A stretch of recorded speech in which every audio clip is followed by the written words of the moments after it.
जो हमें खड़ा करता है वो है हमारा तिरंगा। और हमने कभी इस नौजवान पीढ़ी के लिए मैंने व्यक्तिगत तौर पर लिखा कि हमसे भले ही व्यवहार में हो भूल चूक, फिर भी ये मस्त जिंदगानी काम आएगी। और कभी कभी मानी और कभी नहीं मानी वह की है जो हमने मनमानी काम आएगी। लेकिन जब जब कंस शिशुपाल के बढ़ेंगे पाप, नटखट सी कृष्ण कहानी काम आएगी। और जब जब शिशुपाल बढ़ के बोलेगा तो गर्दन काटने के लिए ये नौजवानी आएगी। तो एक बार अपनी जोश, अपने जज्बे, अपने उत्साह को नई दिशा में लगाइए। और हम सब अब आमंत्रित करते हैं, उनकी ऊर्जा से मैच करने के लिए यह एक्टिविटी कराई गई थी स्पेशल आयुर्वेदम फाउंडेशन की तरफ से।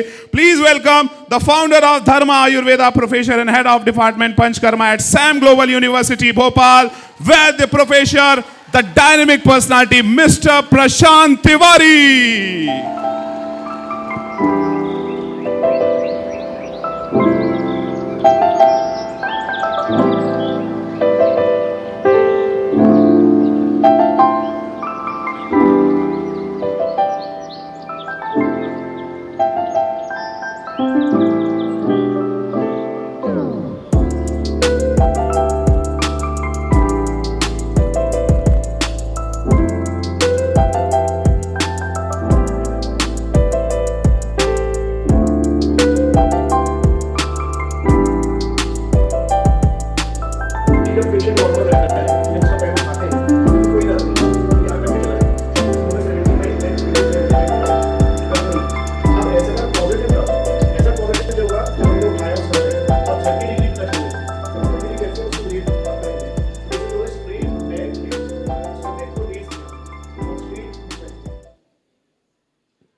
थैंक यू सो मच, बहुत बहुत धन्यवाद। और भारत माता की। ये जो मैं सबसे पहले बहुत बहुत धन्यवाद करना चाहता हूँ आयुर्वेद अनंतम की पूरी टीम को, ब्रजेश जी को और संपूर्ण भारत के जिनके उनके सारे सदस्यों को भी। सेशन शुरू करने का जो मेन एक्चुअली हमारा जो टॉपिक वहाँ पर जो बताया गया है वो है आयुर्वेदा यूथ के साथ में कनेक्टिविटी। लेकिन जो थॉट्स मैं आपके सामने रखना चाहता हूँ कि ग्लोबली हम पूरे विश्व में आयुर्वेद कैसे पहुँचा रहे हैं और क्या हम काम कर रहे हैं वैसे, और क्या अपॉर्चुनिटीज़ हो सकती हैं। So I guess will start with this. So my topic of today is globalizing Ayurveda. What are the challenges we are having and what are the opportunities, and as well as हम आगे क्या क्या कर सकते हैं। पहली बात तो ये होती है कि अपॉर्चुनिटीज़ आती कैसे हैं। सबसे ज़्यादा उसमें प्रॉब्लम आती है लीगैलिटी की। पूरे भारत से बाहर जब हम काम करना शुरू करते हैं तो क्या क्या लीगल सिचुएशंस हैं, उसमें प्रैक्टिस कर पाएंगे या नहीं, एकेडमिक लेवल पे हम क्या काम कर सकते हैं, आयुर्वेद का प्रमोशन अगर हमें करना है तो हमें क्या क्या चीज़ें करनी पड़ेंगी, बहुत सारे एक्सपोर्ट प्रोडक्ट्स हैं उनको कैसे काम कर सकते हैं, वहाँ कंपनी कैसे स्टार्ट कर सकते हैं और रिसर्च क्या हो सकती हैं। लीगैलिटी में जब हमने काम करना वहाँ शुरू किया तो सबसे पहले प्रॉब्लम आई कि अगर हम डायरेक्टली काम करना शुरू करते हैं विदाउट सपोर्ट तो लीगल एक्शंस हो सकते हैं, क्योंकि आपको या फिर वहाँ का रेसिडेंट होना है या फिर आपको कोई सपोर्ट चाहिए। तो हमने वहाँ क्या किया, हमने 3 MOU वहाँ साइन करे। सबसे पहले हमने साइन किया MOU एक एलोपैथ हॉस्पिटल से, और वहाँ हमने उनसे रिक्वेस्ट करी कि we want to start Ayurveda practice there. तो उनका क्वेश्चन ये था कि आयुर्वेदा प्रैक्टिस की लीगैलिटी नहीं है, तो उसके भी हमने सोल्यूशन निकाले। हमने उसको एक MOU के रूप में कर दिया और उस MOU में हमने क्लियरिटी रखी कि हम यहाँ पर रिसर्च करेंगे और एविडेंस बेस वहाँ पर क्रिएट करेंगे। उसके लिए वो रेडी थे, क्योंकि वो डायरेक्ट प्रैक्टिस नहीं थी। एलोपैथ डॉक्टर हमारे पास पेशेंट रेफर करता था और उस पेशेंट के ऊपर हम अपने आयुर्वेदिक ट्रायल्स करते थे, और आयुर्वेदिक ट्रायल्स के बेसिस पे वहाँ पर लगभग 6000 पेशेंट्स को हमने बेनिफिट दे दिया। तो उन्होंने हमारे साथ एक MOU करना शुरू करा और हमने स्यूजोक वेलपाक हॉस्पिटल के साथ MOU 2020 में किया। अब उसके साथ लीगैलिटी के इशू जो हैं वो बहुत सारी कंट्रीज में आते हैं। South East Asia, Middle East, India, Sri Lanka, Nepal, Bangladesh, Gulf, इन सारी कंट्रीज में ऑलरेडी आयुर्वेद लीगल हो चुका है और आप डायरेक्टली प्रैक्टिस भी शुरू कर सकते हैं। लाइक दुबई में आप डायरेक्टली प्रैक्टिस चालू कर सकते हैं, बहरीन में कर सकते हैं, बहुत सारी ऐसी सिचुएशंस हैं। इवन जर्मनी में आपको एकेडमिक सेगमेंट्स पे और कुछ प्रैक्टिस सेगमेंट्स पे जर्मन के कुछ डॉक्टर्स के साथ आप काम शुरू कर सकते हैं। US और कनाडा में अभी रेगुलरली उनका रेगुलेशन नहीं क्रिएट हुआ है।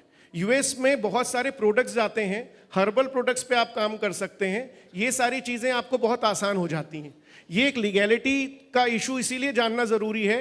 विदाउट लीगल सेगमेंट अगर आप किसी कंट्री में काम करते हैं तो आपको सेटबैक मिलेगा और आप काफ़ी परेशान हो जाएंगे, क्योंकि आपको ऐसा लगेगा कि यार मैंने काम तो शुरू किया, मैंने इतनी मेहनत करी, मुझे आउटकम नहीं आ रहा है। सो फर्स्ट अंडरस्टैंड कि हम कैसे वहाँ पर लीगली कोई एमओयू करें और एक लीगल सेगमेंट से काम शुरू करें। अभी तक हमने 2020 से 3 एमओयूज कंप्लीट करे हुए हैं, एक गवर्नमेंट ऑफ यांगडोक के साथ, एक एशिया डिमेंशिया फाउंडेशन के साथ जो कि पूरे एशियन कंट्रीज में सबसे बड़ी डिमेंशिया की फाउंडेशन है, और तीसरा एक एलोपैथ हॉस्पिटल के साथ जो कि स्यूजोक वेलपाक हॉस्पिटल है। इन तीनों में हमें एमओयू करने का कारण ही यही था कि हम लीगली बहुत क्लियर होकर चलना चाहते थे।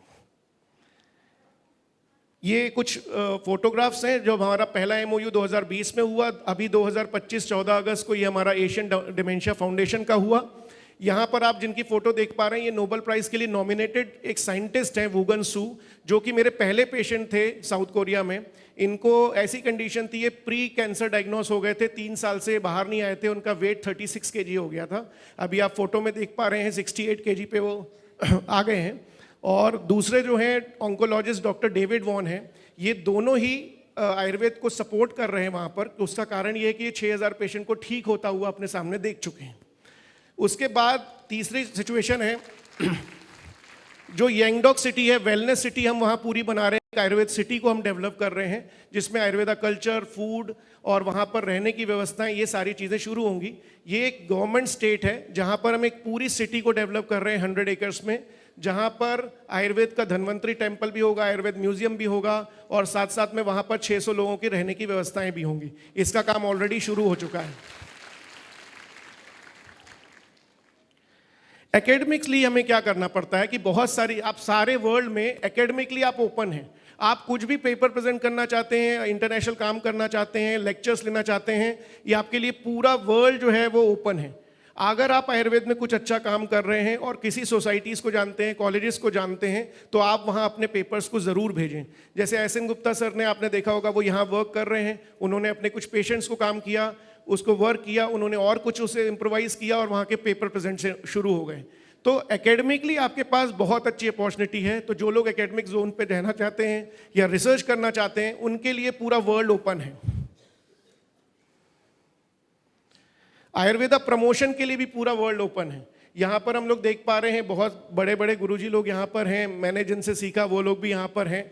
तो सारी ऐसी सिचुएशन है कि अगर आप आयुर्वेद को प्रमोट करना चाहते हैं तो सारे मोड हैं। इसके लिए एक छोटी सी बात भी मैं बताऊंगा। हमारी टीम यहाँ भारत से कोरिया गई और हमने 5 दिन का एक कैंप लिया गवर्नमेंट ऑफ यांगडोक के साथ में। मैंने अपने साथियों से बोला कि वैद्य यश भी यहाँ पर हैं और हमारी टीम के बहुत सारे मेंबर्स भी यहाँ पर हैं।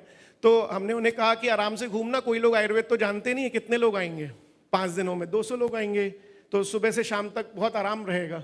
तो उसने बोला अच्छी बात है सर, थोड़ा घूम लेंगे। ये सुबह 8 बजे जाते थे, शाम को 6 बजे तक वहाँ पर पेशेंट की लाइन रहती थी और 1300 से 1500 पेशेंट रजिस्टर हुए जिन्होंने पहली बार आयुर्वेद का नाम सुना था। एक्सपीरियंस के थ्रू एक दूसरे को मैसेज करते हुए उन्होंने बताया कि Ayurveda is the best and most advance pathy in the world. So that was the thing. वो एक्सपीरियंस ऐसे हो रहा था, हमें लग रहा था कि इतनी लंबी लंबी लाइन क्यों लग रही है, लेकिन हमें ये बिलीव हो रहा था और अपना बिलीव और स्ट्रांग होता जा रहा था कि आयुर्वेद है सर्वोपरि। आयुर्वेद डाइट और योगा हमारे लिए बहुत बढ़िया ओपन सेगमेंट है। आप डाइट पे काम करिए। ये आप फोटोग्राफ्स देख पा रहे हैं योग के सेगमेंट, ये हमारा योगा सेंटर है वहां पर, जिसमें सारे कैंसर पेशेंट ये योग कर रहे हैं। दूसरा सेगमेंट है ये जो हमारे डॉक्टर्स हैं, वहां पर जब जाते हैं तो एक पूरा डाइट पैटर्न और एक पूरी थाली कल्पना उन्हें समझाते हैं और लगभग 6000 पेशेंट्स को ये डाइट कल्पना हम लोग ऑलरेडी समझा चुके हैं और वो अपने सारे रिलेटिव्स को, फ्रेंड्स को आयुर्वेद की डाइट को सिखा रहे हैं, समझा रहे हैं, क्योंकि उसके प्रोटोकॉल्स हमने वहाँ बनाए हुए हैं, उसके SOPs रेडी हैं कि किस दिन कौन सी डाइट खानी है, किस पैटर्न में कौन सी चीज़ करनी है, बेसिक एजुकेशन हम दे रहे हैं। ये सारी चीज़ें ओपन है, इसमें कोई लीगल प्रॉब्लम नहीं है। ये मैं आपको बार बार इसलिए ये स्लाइड्स बनाई हैं कि आपको इन चीज़ों में कोई लीगल प्रॉब्लम नहीं आएगी। अगर आप योग पे काम कर रहे हैं, डाइट पे काम कर रहे हैं, आयुर्वेदा डाइटिशियन बनना चाहते हैं, आयुर्वेद के फूड प्रोडक्ट्स पे काम कर रहे हैं, यहाँ पर हमारे साथ ऐसे वैद्यजन भी हैं जो आयुर्वेदा फूड प्रोडक्ट्स को बहुत अच्छे से समझते हैं और उनकी पैकेजिंग डिजाइनिंग भी बहुत अच्छे से जानते हैं। तो ये चीज़ें हमारे लिए एक बहुत बड़ा एक तरीके से एक फाइनेंशियल सेगमेंट्स पे भी और एक बिजनेस अपॉर्चुनिटी भी हो सकती है। योग की किट्स के लिए, योग के प्रोडक्ट्स के लिए, साथ ही साथ उनके डाइट के प्रोडक्ट्स के लिए, ये सारी चीज़ें आप उसमें बड़ी आसानी से कर सकते हैं। ग्लोबल सेगमेंट में हम इसको कर रहे हैं, इसीलिए मैं आपके सामने रख रहा हूं कि इसको करना आसान है। डोंट वरी, जब मैं कर सकता हूं तो आप बहुत आसानी से कर सकते हैं। ये हमारी कुछ वर्कशॉप्स हुई जिसमें हमने सिखाया। इसमें सेकंड वाली वर्कशॉप है जिसमें आप सबके चेहरे बड़े खुश देख रहे हैं। ये तक्र की वर्कशॉप है। तक्र क्यों पीना है, तक्र के लाभ क्या हैं, तक्र से क्या क्या फायदे होते हैं। साउथ कोरिया ने किसी ने भी तक्र पहले कभी टेस्ट नहीं किया था। अभी हमारे सारे कैंसर पेशेंट वहाँ लाइन लगा के तक्र पीते हैं जब गर्मी की सीजन रहते हैं। जब ठंड रहती है तो वहाँ तक्र हमने उन्हें मना किया हुआ है, क्योंकि वहाँ एक्सट्रीम ठंड होती है। लेकिन कुछ कंडीशन में कैसी कैसी अवस्थाओं में तक्र लेना है, दीपन के लिए वो क्यों आवश्यक है, तो ये तक्र की वर्कशॉप थी। वहाँ पर भी आयुर्वेदिक फूड्स को समझ के उनके कल्चरल सेगमेंट्स पे कैसे हम काम कर सकते हैं, उसके लिए भी हमने वर्कशॉप करी और वहाँ के वेजिटेरियन फूड्स को एनालाइज करके उनका डाइट प्लानर भी रेडी किया। हर्बल प्रोडक्ट्स के लिए मैंने वहाँ पर एक कंपनी बनाई आयुषा के नाम से। अब आयुषा जो हमारी कंपनी है साउथ कोरिया रजिस्टर्ड है, इंडिया में नहीं है। इसमें साउथ कोरियन पार्टनर्स हैं मेरे। हमने पहला जो इसमें प्रोडक्ट बनाया वो यहाँ पर एक बहुत बड़े जैन संत हुए आचार्य विद्यासागर महाराज जी, उनका मैं ट्रीटमेंट 2016 से करता था 2024 तक। 2024 में जब मैं उनके पास गया उनके अंतिम दर्शन के समय में, तो उन्होंने मुझे कहा कि हमें गोघृत को पूरे विश्व में पहुंचाना चाहिए। संत जो होते हैं पूरे विश्व के कल्याण के लिए होते हैं, और उनके वैश्विक कल्याण के थॉट प्रोसेस में मुझे ये समझ में आया कि अगर हमने गोघृत पे काम करना चालू करेंगे तो हमें कुछ रिजल्ट मिलेंगे। एक ऐसी मान्यता से मैंने उसे शुरू किया। जब मैं वहाँ गया, मैंने डिमेंशिया सोसाइटी से बात करी कि हम एक पायलट प्रोजेक्ट करना चाहते हैं। हमने पायलट प्रोजेक्ट किया, लगभग 6 ही पेशेंट में हमने किया। उसके बायोमार्कर्स को हमने स्टार्ट किया और गोघृत की कल्पना में कुछ ऐसे सैशे हमने बनाए और उसका इंटरनल स्नेहपान चालू किया। उस इंटरनल स्नेहपान से बायोमार्कर स्टॉप हुए और हमें ये जो अभी हमने एमओयू किया है उसका कारण ही ये गोघृत है। और वो उसमें ये क्लियरिटी आई कि डिमेंशिया जो है वो प्रोग्रेस नहीं कर रहा है, मतलब कि नेगेटिवली प्रोग्रेस नहीं कर रहा है, वो वहाँ स्टेगनेंट हो गया है 28 डेज की बेसिक थेरेपी पे। फिर हमने वहाँ की जो लोकल हर्ब्स थी उनसे गोघृत की संकल्पना को घृत सिद्धि करके वहाँ पर सैशे बनाना चालू किए। ये प्रोडक्ट लॉन्चिंग हमारी अक्टूबर में है, लेकिन रिसर्च पे ऑलरेडी हमारा काम शुरू हो गया। लेकिन इससे हमें ये पता चला कि पूरे वर्ल्ड में गोघृत को पहुँचाना बहुत आसान है अगर हम अच्छी क्वालिटी में गोघृत बना रहे हैं, अच्छी चीज़ों को समझ रहे हैं। नितिन जी यहाँ बैठे हैं, पहला गोघृत मैंने उन्हीं से लिया था। सो ऐसी चीज़ें होती हैं, एक दूसरे से वैद्य बहुत कुछ सीखते हैं, समझते हैं और पूरे विश्व तक उसे लेके जाते हैं। क्योंकि हमें आयुर्वेद में इतना विश्वास तो रहता ही है, क्योंकि आयुर्वेद सबसे सर्वोच्च ग्रंथ है, लेकिन हमें ये समझ में आता है कि एक एक शब्द जो उसका लिखा है वो हमें पूरे विश्व में पहुंचाने के लिए एक राह दिखाता रहता है। So we should understand and we should have complete believe कि हम आयुर्वेद को अगर शब्दता फॉलो करते जाएंगे तो हमें वो वैश्विक पेट्रोल में बहुत आसानी से पहुंचा देगा। ये हमारा रिसर्च है जो चल रही है। इस पे बहुत सारे लोगों के कंट्रोवर्सीज भी आई, कंडीशंस भी आई। उन्होंने कहा कि अरे आप तो वहाँ जाके सिर्फ अभ्यंग कर रहे हैं, क्योंकि अभ्यंग बस की परमिशन मिली थी। अभ्यंग की परमिशन कैंसर हॉस्पिटल में, एक एलोपैथ हॉस्पिटल के अंदर सिर्फ हमें अभ्यंग की परमिशन मिली, तो हमने अभ्यंग के ऊपर रिसर्च करना चालू किया। दूसरी कंडीशन ये थी कि एलोपैथ हॉस्पिटल का एक रूल था, जहाँ पर वो वेलपार्क सिटी है, कि वहाँ सिर्फ फीमेल डॉक्टर्स की ही एंट्री हो सकती है, क्योंकि 90% डॉक्टर्स जो हैं वहाँ पर फीमेल हैं और पूरे लोगों की रुकने खाने की व्यवस्था एक साथ में है। तो मेरे ऊपर बहुत क्वेश्चन आए कि सर आप सिर्फ लड़कियों को ही ले जाते हैं, ऐसा होता है वैसा होता है, बहुत सारे ऐसे इश्यूज हैं। लेकिन मैं इस मन से इसलिए उसको क्लियर करना चाहता हूँ कि प्रॉब्लम ऐसी होती है कि लीगल सिचुएशन जो वो कंट्री की होती है उसे फॉलो करना पड़ता है, इसीलिए हमने उसके सॉल्यूशंस निकाले। आगे जाके जब हमारी खुद की कंपनी उसमें ओपन होगी तो हमारे पास सारे डॉक्टर्स के लिए ओपन कंडीशंस आएंगी। लेकिन जब पहला स्टेप था, अगर मैं बोलता नहीं ऐसी सिचुएशन के लिए मैं रेडी नहीं हूँ, तो फिर प्रॉब्लम होती। लेकिन हमारे वैद्यों ने उसे प्रूव किया। जितने भी बैच गए उन्होंने वहाँ पर एक ऐसी कल्पना वहाँ रेडी कर दी, आयुर्वेद को स्थापित कर दिया। मैं देखता हूँ कि पूरे भारत में, मैंने डॉक्टर जी गीता कृष्णन सर हैं WHO में, उनसे बात करी जब ये प्रोजेक्ट स्टार्ट करना था, तो उन्होंने मुझे कहा कि प्रशांत, हमारे पूरे आयुर्वेद जगत की पॉपुलेशन का 69.3% जो पॉपुलेशन है वो आयुर्वेदिक फीमेल वैद्य है, तो आप इसको मत सोचो और स्टार्ट करो। मैंने वो स्टार्ट किया, हमें बहुत अच्छे रिजल्ट्स मिले और फीमेल वैद्यों ने वहाँ पर झंडे गाड़े और सारे लोग मैं आप सभी को ये कहना चाहता हूँ कि फीमेल वैद्यों की जो कैपेसिटी थी वो बहुत अच्छी थी, बहुत हाई इंटेंसिटी से उन्होंने काम किया और उन्होंने पूरे भारत को एक गर्वान्वित महसूस कराया। पेशेंट उनके पीछे पीछे हमेशा बोलते हैं कि इनकी एनर्जी लेवल इतना हाई है जो हमें हमेशा इंस्पायर करता है। सो ये रिसर्च लगभग 2 साल चली, अभी ये लास्ट बैच है हमारा। इसके बाद हम एक सर्टिफिकेट कोर्स उसमें लॉन्च कर रहे हैं क्योंकि पैलिएटिव केयर का रिसर्च कंप्लीट हो चुका है। सो हॉस्पिटल ने 2 वर्ष में आयुर्वेदिक फीमेल वैद्यों की कैपेसिटी देख के उन्हें ये कहा कि रिसर्च भले कंप्लीट हो गई है, अगर कुछ स्कॉलरशिप की तरफ हमारी तरफ से कुछ मदद होगी या स्कॉलरशिप में वेलपाक हॉस्पिटल कुछ सपोर्ट कर पाएगा तो हम सर्टिफिकेट कोर्स जरूर लॉन्च करेंगे। सो लॉन्चिंग इज देयर। सो ये फ्यूचर प्लानिंग है। प्रैक्टिस में चैलेंज क्या आता है? सबसे पहला चैलेंज होता है कि आपको ट्रांसलेशन चाहिए। बहुत सारी कंट्रीज में लैंग्वेज बैरियर होता है, आपको हर एक शब्द जो आप कह रहे हैं वो वहाँ पर समझ में आना चाहिए। हम लोग ने वहाँ नाड़ी परीक्षण के ऊपर काम करना चालू किया। रजिस्ट्रेशन का प्रॉब्लम है, रजिस्ट्रेशन जो है साउथ कोरिया में आपका एज अ डॉक्टर नहीं हो सकता, आपको वहाँ पे एक हॉस्पिटल के अंदर ही आपको काम करना पड़ेगा या फिर आप वेलनेस, योगा और डाइट पे काम कर सकते हैं। ये सारी चीज़ों की लीगल परमिशंस हैं। लैंग्वेज का प्रॉब्लम आता है, कल्चरल डिफरेंसेस आते हैं, उन्हें पता नहीं रहता कि आप क्या कह रहे हैं, तो कई बार ऐसी प्रॉब्लम्स आती हैं। ये चैलेंजेस भी आपको समझना है कि बहुत कठिन होता है, जिस कभी किसी ने आयुर्वेद का नाम ही ना सुना हो उसे आयुर्वेद समझाना, उसकी थॉट प्रोसेस समझाना।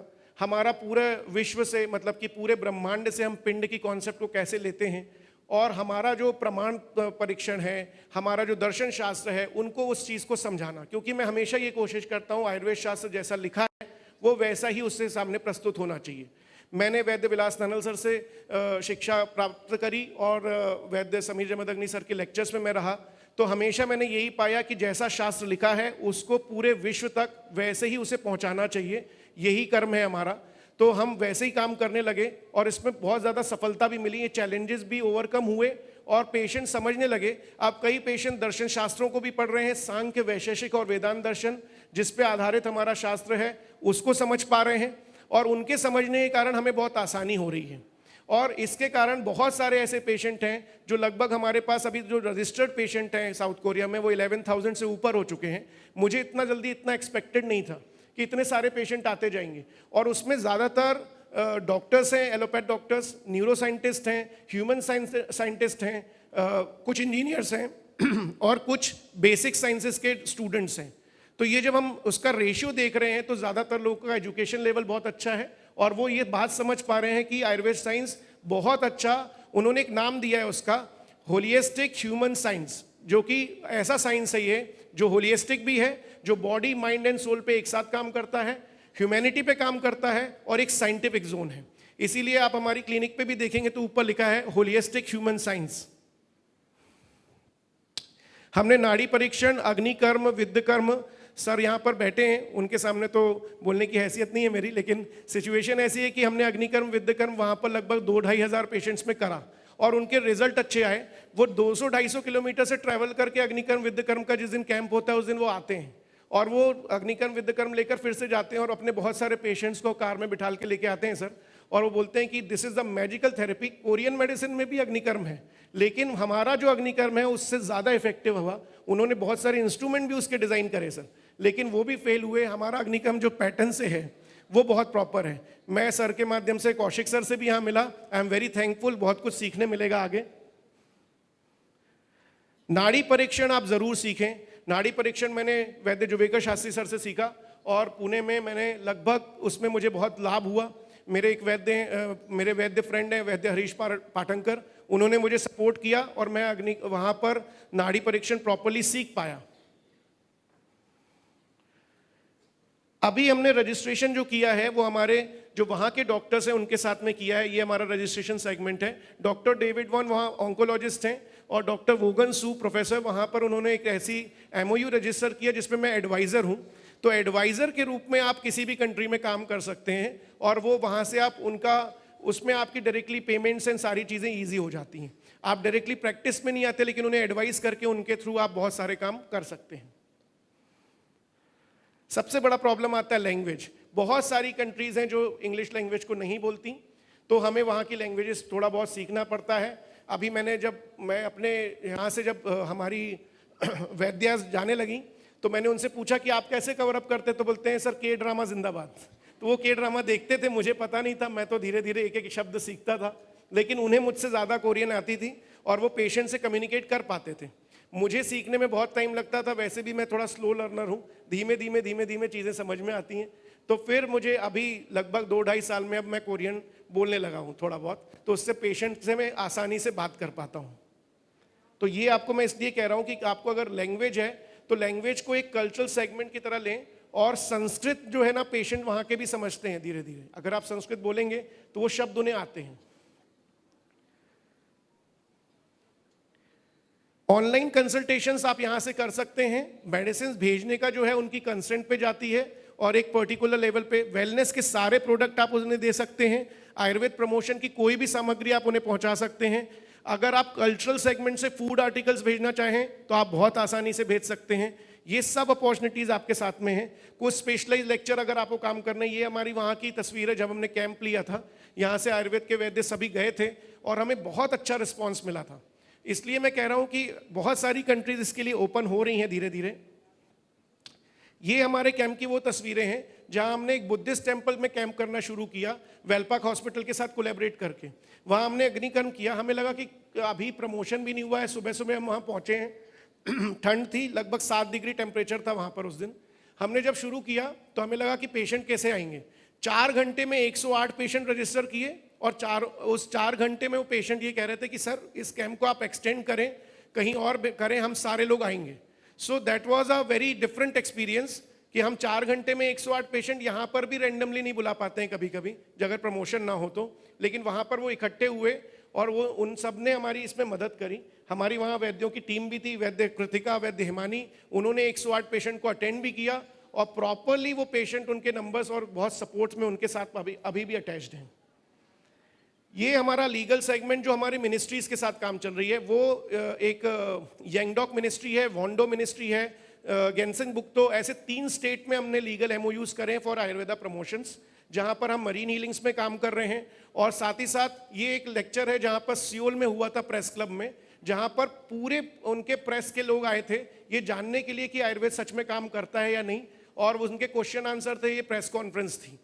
तो ये क्वेश्चन जो हो रहे थे और उसमें ये सब बार बार यही पूछ रहे थे कि ये कैसे साइंटिफिक है और कैसे ये स्पिरिट्स की बात करता है, स्पिरिचुअलिटी की बात करता है, कौन सा ऐसा साइंस है जो स्पिरिचुअलिटी की बात कर रहा है।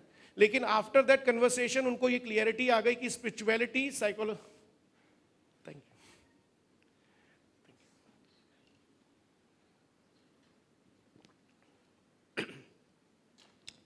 कि स्पिरिचुअलिटी और साइकोलॉजिकली जब हम बात करते हैं, मतलब कि देव विपाशा चिकित्सा, सत्वावजय चिकित्सा और युक्ति विपाशा चिकित्सा ही कंप्लीट होलिस्टिक साइंस है।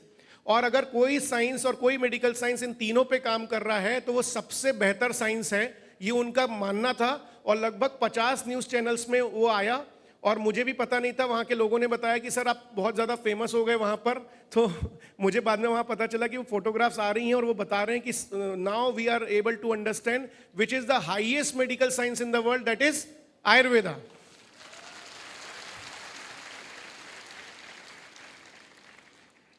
मुझे यहाँ पर एम्बेसी में बुलाया था, हमने वहाँ पर काम शुरू किया। जब लीगल सब सेगमेंट्स पे हुए, जब बहुत सारी स्टेट्स में काम करना था, तो एम्बेसी भी जानना चाह रही थी आप किन किन सेगमेंट्स में काम करेंगे। हमने उन्हें बताया कि हम आहार पे काम करेंगे, उनके विहार पे काम करेंगे, उन्हें लाइफस्टाइल सिखाएंगे, समझाएंगे, कौन कौन सी एक्सटर्नल थेरेपी से उन्हें बैलेंस किया जा सकता है वो बताएंगे। प्रॉब्लम बस यही आती है कि इंटरनल मेडिकेशन कुछ भी नहीं है, ओनली डाइट सप्लीमेंट्स हम दे सकते हैं, इसके बेसिस पे ही उस पर काम करना है। हमने उनके जो भोजन के टाइमिंग है उसको 10 बजे सुबह और 5 बजे शाम को कर दिया। हम खुद भी वहाँ फॉलो करने लगे, इससे हमें बहुत सारे बेनिफिट हुए। रोज़ अभ्यंग करने की पैतीज हमने उन्हें सिखाई, रोज़ नस्य करना, पादभ्यंग करना, तर्पण करना, ये सारी सेगमेंट्स उन्हें आने लगे।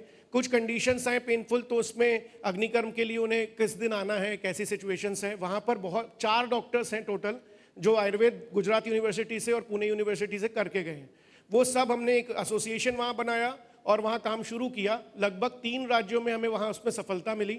अभी हम बहुत सारे प्रोडक्ट्स और भी लाने वाले हैं और आने वाले दिनों में हम वहाँ पर एक लीगल लॉन्चिंग करने वाले हैं वेलनेस सेंटर्स की। ये जो सेगमेंट्स है वीआईपी विलास, आयुर्वेदा विलेज, ये दोनों सेगमेंट्स हमारे अभी उसके ब्लूप्रिंट अक्टूबर में रिलीज हो जाएंगे और तब हम इसको बहुत सारी अपॉर्चुनिटीज़ वहाँ पर क्रिएट कर पाएंगे हमारे आयुर्वेद वैद्यों के लिए, स्पेशली जो हमारे बॉयज़ हैं उनके लिए भी बहुत बार वो पूछते हैं कि हमें कब ले चलोगे सर। गेस्ट लेक्चर्स मैंने शुरू किए एक वहाँ की साइंटिफिक कम्युनिटी के ऊपर, वहाँ पर रिसर्चर्स थे, हमने ऑस्टियोआर्थराइटिस का थॉट प्रोसेस, यहाँ चोजान मेडिकल यूनिवर्सिटी है, वो सियोल का जो साइंटिफिक क्लब है उसमें हमने मरीन हीलिंग, मतलब कि जो हमारे समुद्र के प्रोडक्ट्स हैं उनको एक्सटर्नल रूप से कैसे आयुर्वेद में यूज़ किया जा सकता है, इस पे एक लेक्चर सीरीज हमने वहाँ करी।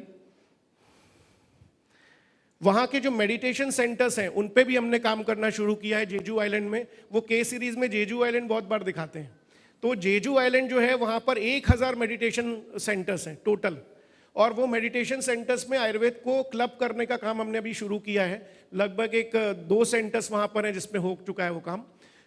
एक जो 4 सीजन हॉस्पिटल है जहाँ के जो मेन ऑन्कोलॉजिस्ट हैं वो आयुर्वेद को बहुत ज़्यादा कोर बिलीव करते हैं, वो यूएस रहे 9 साल, वहाँ पर अभी हमने 80 पेशेंट्स के साथ आयुर्वेदा कन्वर्सेशन शुरू किया है। और ये एक वहाँ का कोरियन मेडिसिन एसोसिएशन है जहाँ पर आयुर्वेद एंड कोरियन मेडिसिन को कैसे क्लब किया जा सकता है, इस पे हमने काम शुरू किया है।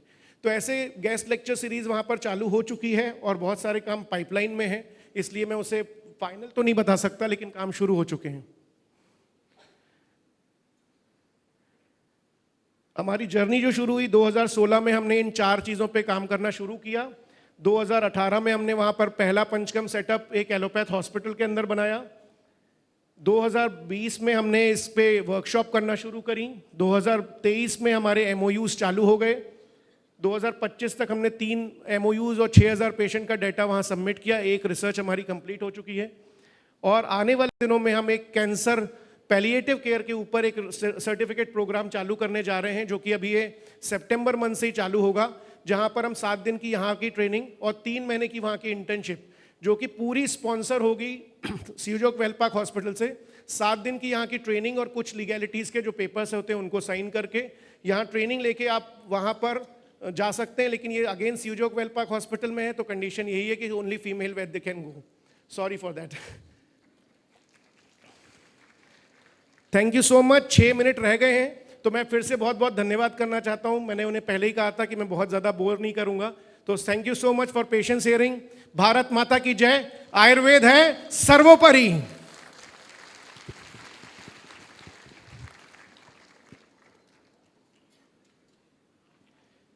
3 मिनट रह गए हैं। मैं अपनी धर्म आयुर्वेद की टीम को यहाँ पर आमंत्रित करना चाहता हूँ, जो यहाँ पर आए हैं हमारे साथ में। मेरी टीम में लगभग अभी 24 लोग हैं, लेकिन उसमें से कुछ लोग यहाँ पर आए हैं। वैद्य केशव, श्रेया, आयुषी, यश जी, अमन जी, प्राची जी। जो भी हम लोग काम करते हैं हमारी पूरी टीम के सहयोग से करते हैं। ये प्रेजेंटेशन भी मेरे जो टीम के जो 2 मेंबर्स हैं, वैद्य आस्था और वैद्य चंद्रकांत, उन्होंने किया। इन सभी को मैं बहुत बहुत धन्यवाद देना चाहता हूँ। इन सभी की मदद से जो भी काम कर पाया हूँ, इन सभी की मदद से कर पाया हूँ।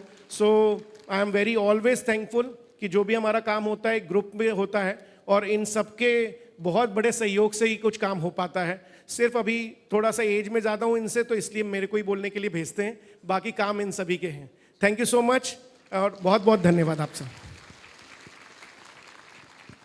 धन्यवाद। एक बार जोरदार तालियां आप सभी की होनी चाहिए हमारे वैद्य प्रशांत सर के लिए। So now moving toward the next, आपको सम्मानित करने के लिए टीम आयुर्वेदम फाउंडेशन से doctor Shubham Saxena ji, doctor Saraswati ji, doctor Brajesh Patel ji and doctor Sai Kiran ji, please आप स्टेज पर हमें ज्वाइन करेंगे और हम सब हमारे वैद्य प्रशांत सर का धन्यवाद करते हुए आयुर्वेद अनंतम 2025 में उनका वेलकम करने वाले हैं। सो नाउ मैं हमारी पूरी टीम से रिक्वेस्ट करूंगा, doctor Shubham Saxena, doctor Saraswati ji, doctor Brajesh Patel ji and doctor Sai Kiran जी।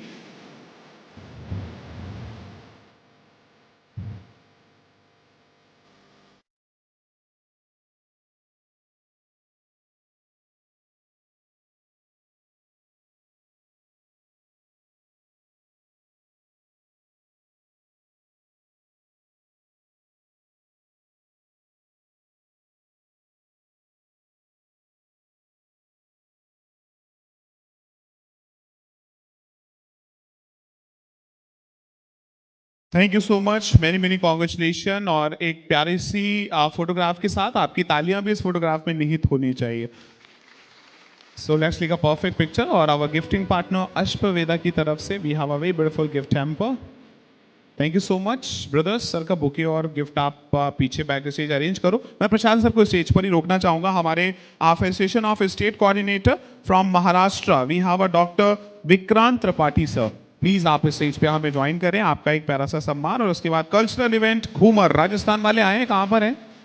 तो आपके लिए तो बहुत स्पेशल होगा घूमर घूमर, एक अद्भुत परफॉर्मेंस। देन हम सब बढ़ेंगे Arogya Vardhani Chikitsalaya multi speciality Ayurveda clinic and research centre Vaidya Nitin Ambadkar sir MD PhD scholar sir की तरफ। सो फिलहाल इस समय हम सब वेलकम कर रहे हैं we have doctor Vikrant Tripathi ji. Many many congratulation, thank you so much Maharashtra.